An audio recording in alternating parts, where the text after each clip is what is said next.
할렐루야.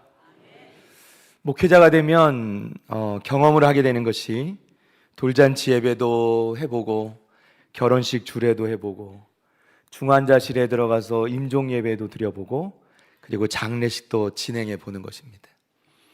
인생의 거의 모든 과정을 다 지켜본다는 것은 아주 특별한 경험입니다. 그래서 가끔은 뭔가에 집착하고 또 염려하고 근심하는 제 자신을 볼 때 정말 한심하게 느껴질 때도 있습니다.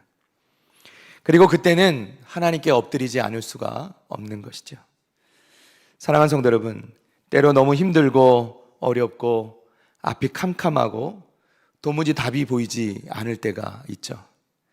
그럴 때는 눈을 들어 하늘을 보시기를 바랍니다.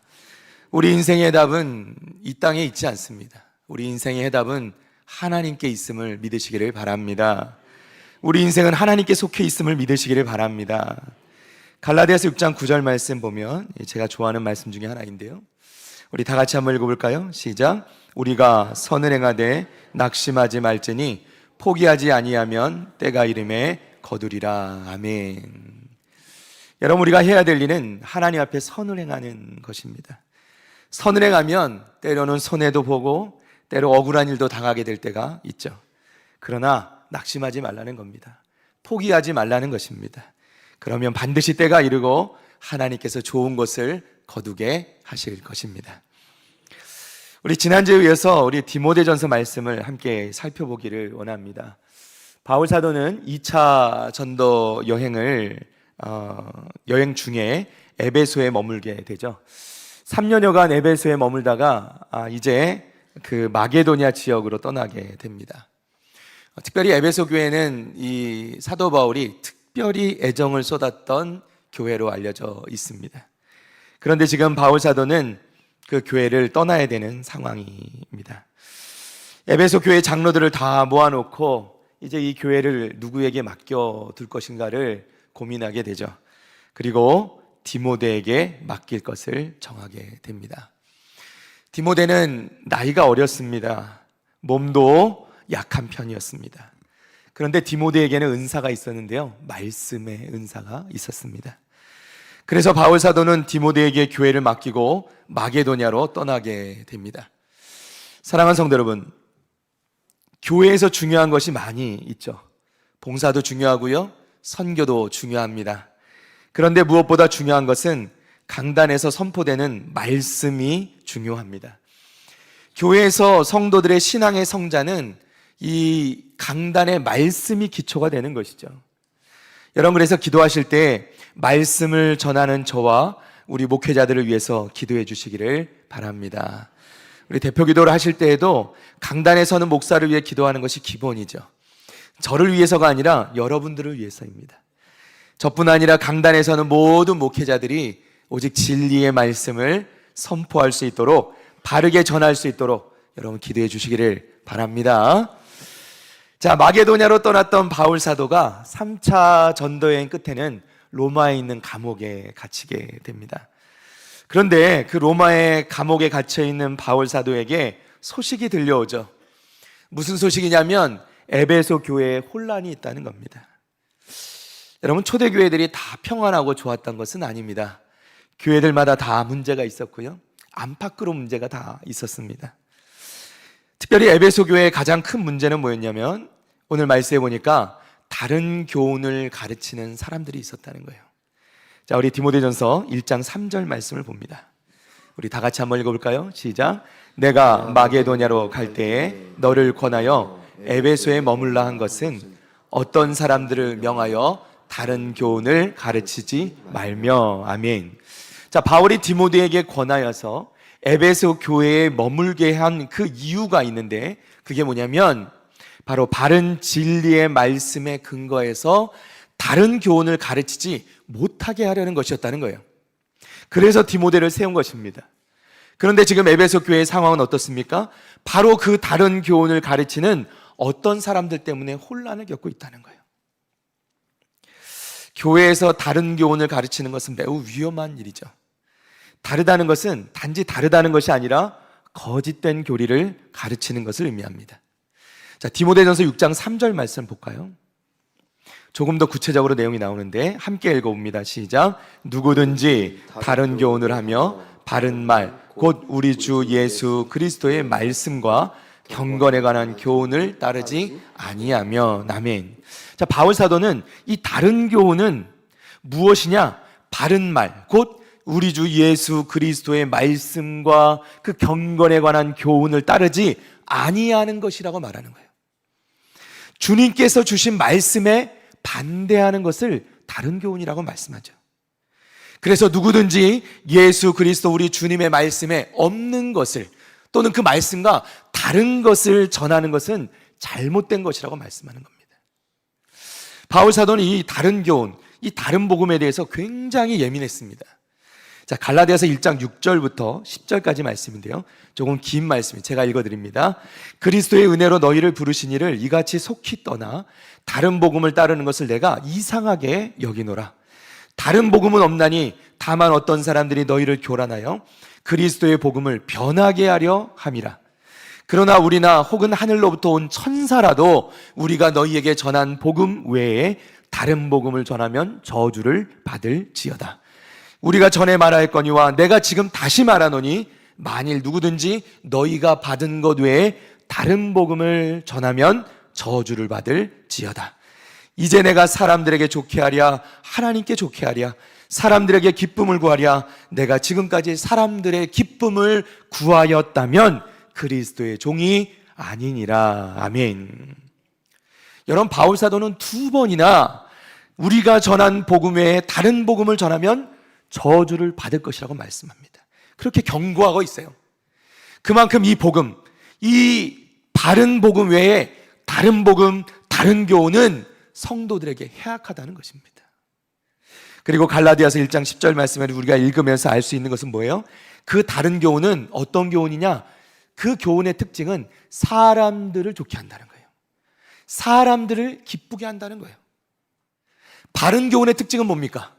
하나님을 기쁘게 하는 것이고 하나님을 좋게 하는 것입니다. 사랑하는 성도 여러분, 우리가 강단에 선포되는 말씀 가운데 여러분이 하나님의 말씀임에도 불구하고 들으면서 여러분 마음을 무겁게 하는 말씀이 있을 수 있습니다. 그러나 여러분, 그것이 하나님의 말씀이라는 거예요. 여러분, 때로는 그 말씀이 우리를 부담스럽게 할지라도 그것이 하나님의 말씀이라는 겁니다. 하나님의 말씀이요, 무조건 듣기에 좋고 성도들에게 늘 축복을 얘기하는 것만 하나님의 말씀이 아니라는 것입니다. 하나님의 말씀은 사람을 좋게 하고 기쁘게 하기 위한 것이 아니라 하나님을 기쁘시게 하기 위한 것이기 때문이죠. 그래서 우리는요, 바른 교훈, 바른 복음을 듣고 믿어야 한다는 것입니다. 예수를 믿는 성도는 다른 교훈, 잘못된 가르침에 민감해야 돼요. 우리가 진리의 말씀이 아니라 그럴듯하게 들리는 말씀, 또는 그 말씀을 비껴나가는, 그 말씀을 빗나가는 것을 우리가 멈추게 될 때 우리는 다른 교훈의 위험에 빠져들 수 있는 위험을 줄일 수가 있다는 것이죠. 여러분, 중요한 것은 무엇입니까? 바른 복음을 아는 거예요. 말씀을 바로 알아야 합니다. 그래야 다른 교훈을 분별할 수 있는 겁니다. 사랑하는 성도 여러분, 하나님의 말씀을 더욱 사모하는 성도들 되시기를 축복합니다. 여러분, 말씀을 열심히 읽으셔야 돼요. 말씀을 또 열심히 들으셔야 돼요. 그 말씀이 힘이 될 때 여러분 다른 교훈을 구별할 수 있게 되는 것이죠. 자, 그러면 그 다른 복음은 무엇인가? 더 구체적으로 알아봅니다. 디모데전서 1장 4절입니다. 오늘 본문의 4절 말씀 다 같이 읽어봅니다. 시작. 신하와 끝없는 족보에 몰두하지 말게 하려 함이라. 이런 것은 믿음 안에 있는 하나님의 경륜을 이룬보다 도리어 변론을 내는 것이라. 아멘. 자, 여기에 다른 교훈이 무엇인가 나오는데요, 바로 신화와 끝없는 족보라 이렇게 말씀합니다. 자, 먼저 신화에 대해서 좀 저희가 알아야 되는데요, 이 신화의 정확한 내용에 대해서는 사실 성경에 기록되어 있지 않습니다. 그러나 당시의 대표적인 것으로 이 교회를 혼란스럽게 했던 것이 무엇이었냐면 바로 영지주의라는 거예요. 이 신화는 영지주의를 가리키는 것으로 봅니다. 자, 영지주의의 대표적인 주장, 그 사상을 말하자면 이렇습니다. 영은 거룩하고 육체는 죄악으로 말미암아 타락하고 더러운 것이라는 거예요. 영은 거룩하고 육체는 더러운 것이다. 어찌 들으면 맞는 말처럼 들립니다. 그런데 여기서 어떤 문제가 나오냐면, 자, 영이 거룩하고 육체는 더러운 것이에요. 영과 육이 함께 할 수 없는 것이죠. 이렇게 되면 예수님께서 이 땅에 사람의 몸을 입고 오셨다는 성육신을 부정하게 됩니다. 어떻게 하나님이신 거룩한 하나님이신 예수님께서 그 높은 하늘 보좌 위에서 이 낮고 천한 이 땅에 내려오셔서 그 더러운 인간의 몸에 들어가실 수가 있냐는 거예요. 그것은 아니라는 겁니다. 그럴 수 없다는 거예요. 자, 그러니 여기서 더 나아가서 더군다나 하나님이 사람이 될 수 없을 뿐만 아니라 그 하나님이 십자가를 지시고 죽으실 수도 없다는 거죠.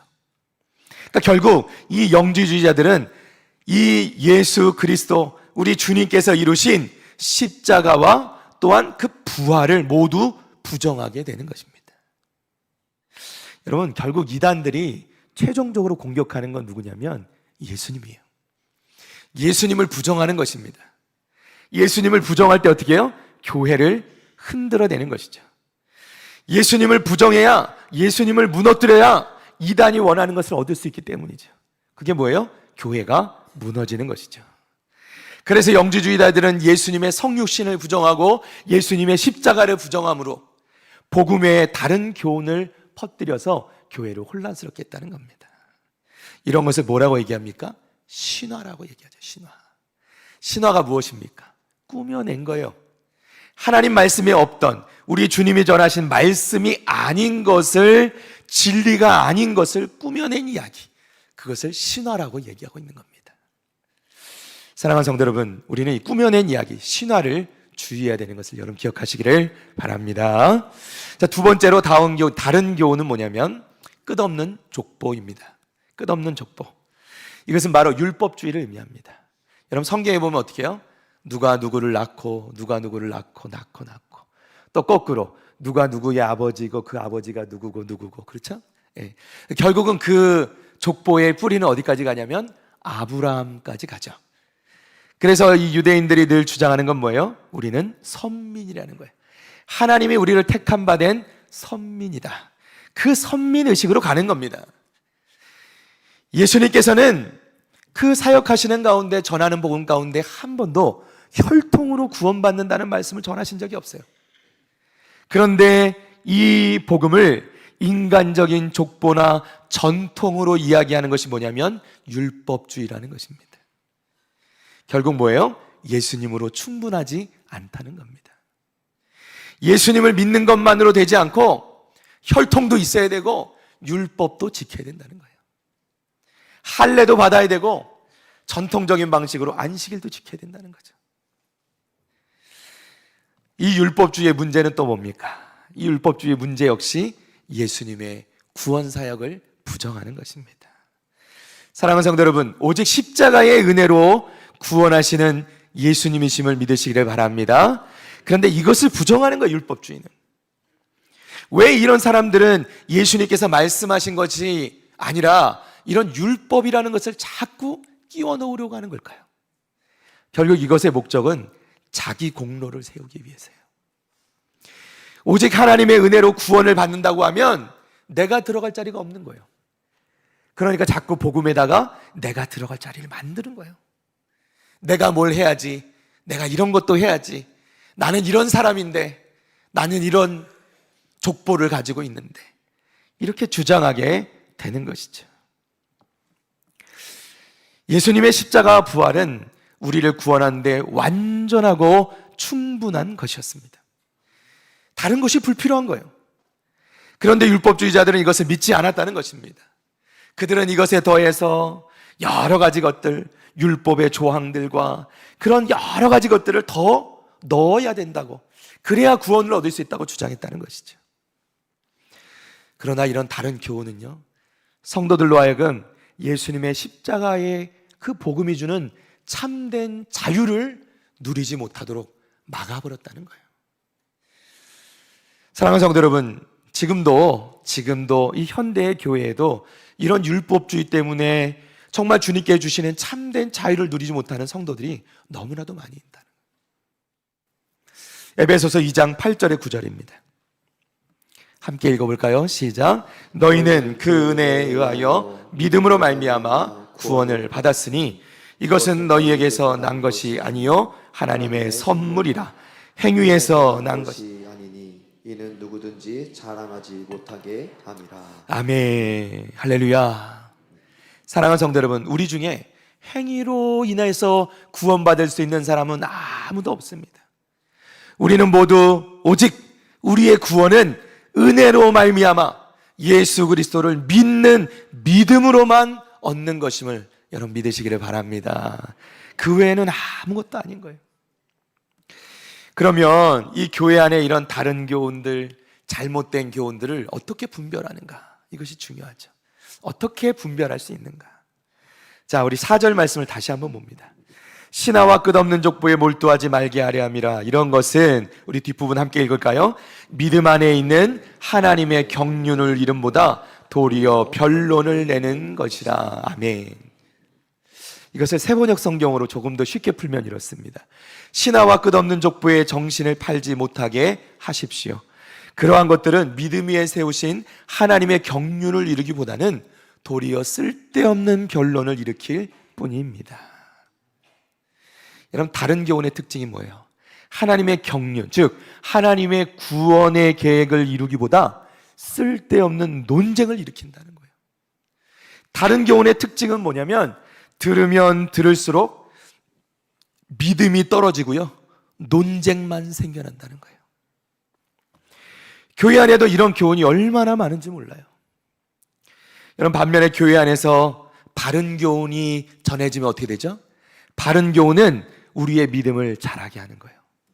바른 교훈은 우리의 믿음을 성장하게 합니다. 교회 안에서 바른 교훈은 우리의 믿음을 자라게 한다는 거예요. 말씀을 제대로 배우고 나누면 어떻게 해요? 은혜가 되는 것이 당연하고 우리의 신앙이 살아나게 된다는 거예요.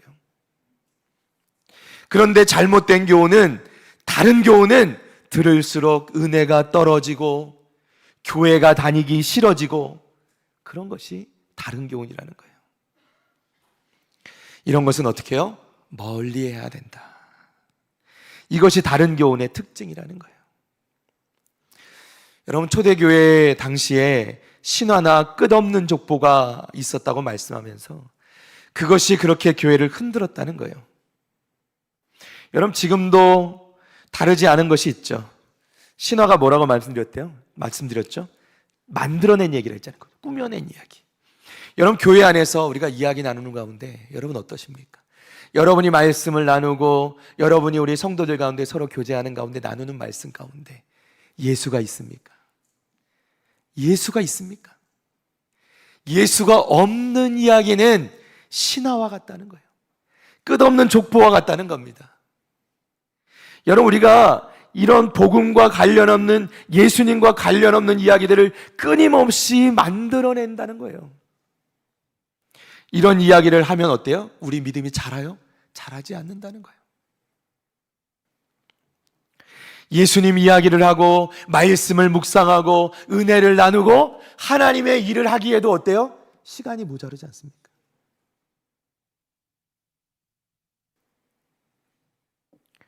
그런데 우리가 교회 안에서 이야기를 나누면서 이렇게 할 일이 많은데 우리가 나누는 이야기가 정말 예수님과 관련된 이야기인가? 예수님의 이야기를 하고 있는가? 복음을 말하고 있는가? 은혜를 말하고 있는가? 말씀을 말하고 있는가? 우리가 이것을 다시 한번 생각해 봐야 된다는 것입니다. 오늘 사도 바울은 말씀합니다. 예수님과 관련이 없는, 예수님의 말씀 그 바른 교훈과 상관이 없는 다른 교훈은 전하지 말라는 거예요. 이야기하지 말라는 것입니다. 왜냐하면 이런 이야기는 쓸데없는 논쟁만 만들어낸다는 거죠. 쓸데없는 분쟁만 일으킨다는 거예요. 자, 다른 교훈을 분별하는 또 다른 방법은 무엇일까요? 자, 디모데전서 1장 5절 말씀을 봅니다. 우리 다 같이 한번 읽어볼까요? 시작. 이 교훈의 목적은 청결한 마음과 선한 양심과 거짓이 없는 믿음에서 나오는 사랑이거늘. 아멘. 할렐루야. 이 교훈, 바른 교훈, 우리 주님의 그 복음의 목적은 무엇입니까? 사랑이라는 거예요. 청결한 마음, 즉 깨끗한 마음이죠. 자신의 이익을 취하기 위한 사랑이 아니에요. 또 선한 양심, 선한 양심은 뭘까요? 나의 죄인됨을 인정하는 거예요. 그게 양심이죠. 그리고 거짓이 없는 믿음은 무엇입니까? 하나님 앞에서 예수님을 향한 진짜 믿음을 얘기하는 거예요. 예수님을 진짜 사랑하는가? 그것을 통하여서 서로 사랑하게 하는 것이 복음의 목적이라는 겁니다. 그런데 여러분, 우리가 오해하지 말아야 되는 것이 여기서 말하는 사랑은 맹목적인 사랑은 아닙니다. 여러분, 어떻게 사람이 사람을 사랑합니까? 여러분, 모든 사람을 다 사랑하실 수 있습니까? 이렇게 질문을 드려도 답이 없으시겠죠. 여러분, 가정에서도요, 내 속으로 낳은 내 자식도 항상 사랑스럽습니까? 그렇지 않을 때가 있죠. 정말 그냥 미울 때도 있죠. 여러분, 사람이 사람을 사랑한다는 거 쉽지 않고 사실은 불가능한 일이죠. 그런데 예수님 우리에게 말씀하십니다. 서로 사랑하라는 거예요. 그럼 예수님께서는 어떻게 사랑하셨는가? 우리 누가복음 7장 13절 말씀입니다. 우리 다 같이 한번 읽어볼까요? 시작. 주께서 과부를 보시고 불쌍히 여기사 울지 말라 하시고. 아멘. 예수님께서 가버나움이라는 곳에서 사역을 하시다가 갑자기 하룻길을 꼬박 걸어서 가야 되는 나인성이라는 곳으로 가십니다.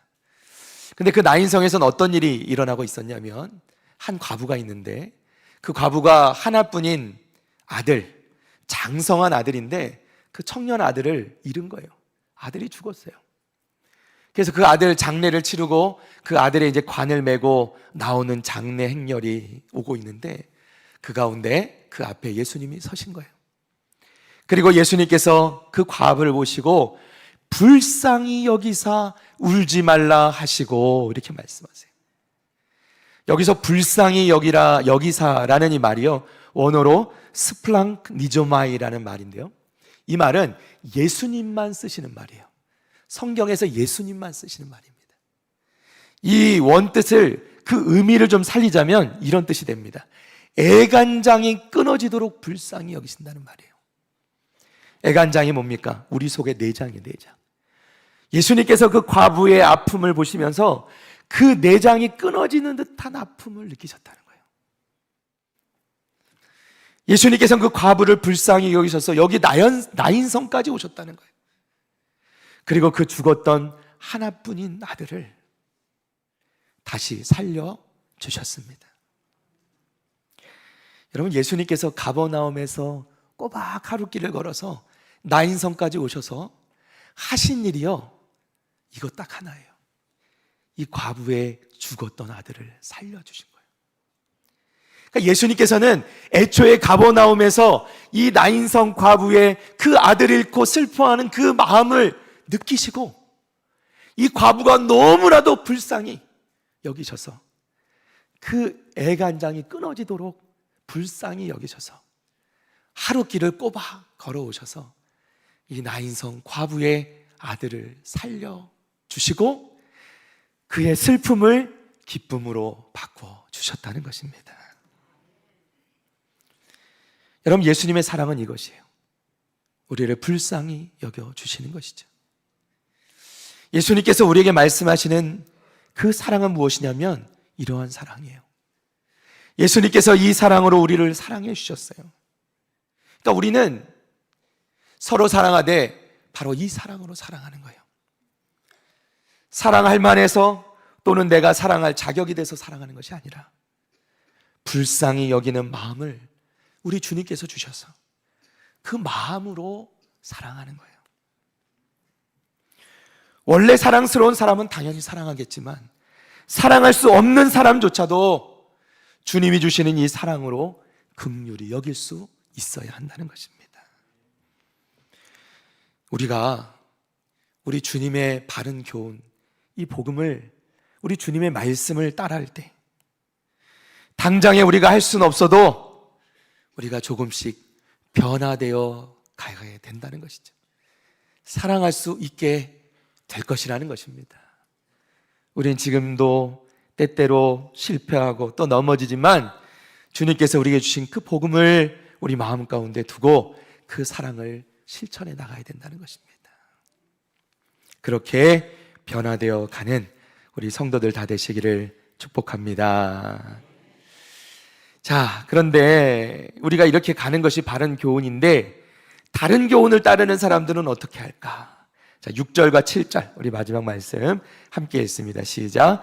사람들이 이에서 벗어나 헛된 말에 빠져 율법의 선생이 되려 하나 자기가 말하는 것이나 자기가 확증하는 것도 깨닫지 못하는도다. 아멘. 여기서 사람들이 이에서 벗어난다 말하는데, 벗어난다는 건 빗나간다는 뜻이에요. 원래 복음의 목적에서 빗나가서 헛된 말에 빠져 신화와 끝없는 족보에 빠졌다는 것이죠. 이런 사람들의 특징이 뭐냐면 율법의 선생이 되려고 한다는 거예요. 율법의 선생이 되려고 한다. 그런데 정작 이런 사람들은 자기가 말하는 것이나 자기가 확증하는 것도 깨닫지 못하는도다 말씀하세요. 그러니까 자신이 뭘 가르치려고 하는지조차도 모른다는 거예요. 그럴 수밖에 없죠. 여러분, 하나님의 말씀은 뭐예요? 구약 성경이 이야기하는 것은 결국 누구냐면 예수 그리스도입니다. 신약의 성경에 얘기하는 건 뭐예요? 그 예수님의 십자가와 부활을 말씀하는 거예요. 그런데 하나님 말씀을 가르치는 선생이 된다고 하는 자들이 하나님의 말씀을 모른다는 거죠. 예수님의 말씀과 다른 것을 가르친다는 건 불가능하다는 것입니다. 결국 그들이 자신들이 말하는 그 하나님의 말씀의 그 깊은 의미도 깨닫지 못하고 있다는 것이죠. 당연한 건 아니겠습니까? 신화와 끝없는 족보를 주장하는 것, 그것은 교만한 것이죠. 어리석은 것이라는 겁니다. 그래서 이런 사람들의 특징이 뭡니까? 율법주의의 열매가 뭐냐면 다른 사람을 사랑하는 것이 아니라 판단하고 비난하게 돼 있다는 거예요. 이것이 율법주의의 열매예요. 정작 본인은 그렇게 살지도 못하면서 그런 거예요. 이것은 다 하나님 앞에 교만한 것이죠.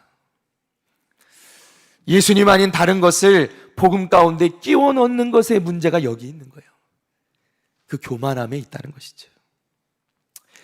사랑하는 성도 여러분, 우리가 믿는 바른 교훈과 다른 교훈을 어떻게 구분하죠? 다른 교훈은 어때요? 바른 교훈은 어때요? 바른 교훈은 우리의 믿음을 자라게 하고 성장하게 하죠. 그러나 다른 교훈은 어떻게 해요? 변론과 논쟁만 일으킨다는 거예요. 또 바른 교훈은 우리를 예수님의 사랑받는 자로서 조금씩 우리를 사랑하는 자로 변화시켜 가는 것이고, 다른 교훈은 어떻게 해요? 율법주의, 율법에 선생되어서 다른 사람을 나도 할 수 없는 것을 강요하고 판단하고 비난하는 것이 다른 교훈을 따르는 자들이라는 거예요. 자, 그러면 우리가 이것을 분별할 수 있겠죠. 말씀을 정리합니다. 우리나라에서, 특별히 한국교회에서 교회가 건강한 교회라는 말을 자주 사용합니다. 어떤 분은 이것이 역설적으로 우리 시대 교회가 얼마나 건강하지 않은가를 나타내는 뜻일 수도 있다고 얘기합니다. 교회의 건강함을 염려해야 되는 형편에 놓여 있다는 것이죠. 사랑하는 성도 여러분, 성도들에게 가장 중요한 것 중 하나는 건강하고 바른 교회를 만나는 것입니다. 성도들이 교회에서 하나님의 말씀으로 바르게 세워지지 못하면 그 영혼은 병들 수밖에 없기 때문이죠. 우리 마지막 말씀 디모데후서 2장 15절 말씀을 함께 읽어봅니다.